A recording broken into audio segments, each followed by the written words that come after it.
Israel's military says it has carried out more ground operations and airstrikes in Gaza overnight.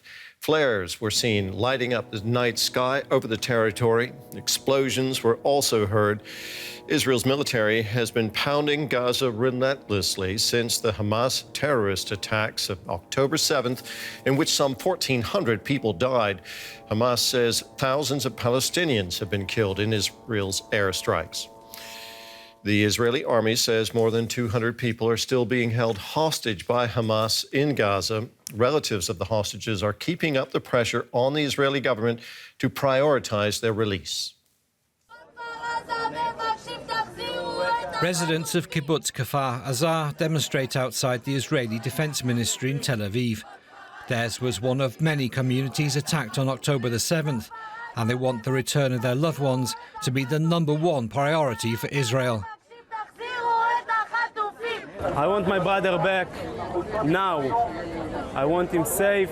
I want to make sure that he's taken care of. I want to know what his condition. I want him now. Bring all the kidnapped people now to Israel, now. And we know nothing. What's happened with him? How was all our kidnapped from the kibbutz, 17.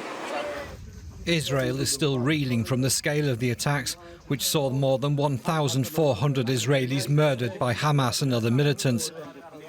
Work is still ongoing to recover the remains of people killed. Hundreds of thousands of Israeli army reservists have answered the call to defend their homeland. Civilians too are following the government's call to arms. Israeli media have reported 150,000 applications for gun licenses since the attacks. I'm here to get a gun, to buy a gun.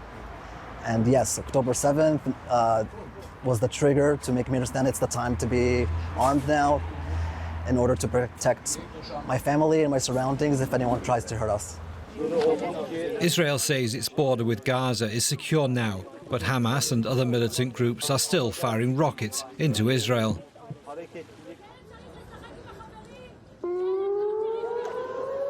And in Tel Aviv, a press conference organised by the relatives of the hostages is brought to an end by another barrage from Gaza.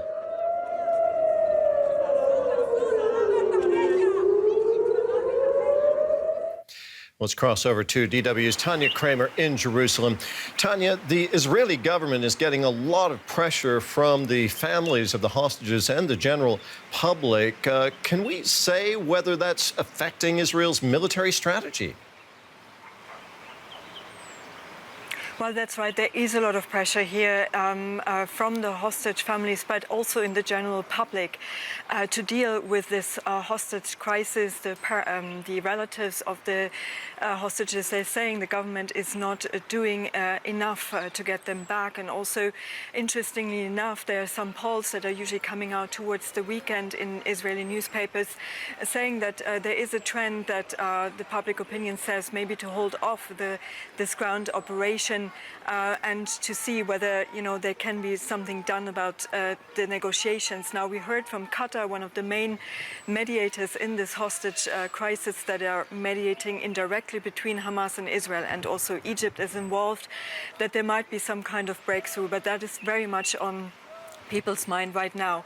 Nevertheless, we are hearing also from the Israeli army. They made another targeted raid into the Gaza Strip from the eastern side into Jejair area and the eastern side in Gaza during the night. They're saying targeting their, again, infrastructure.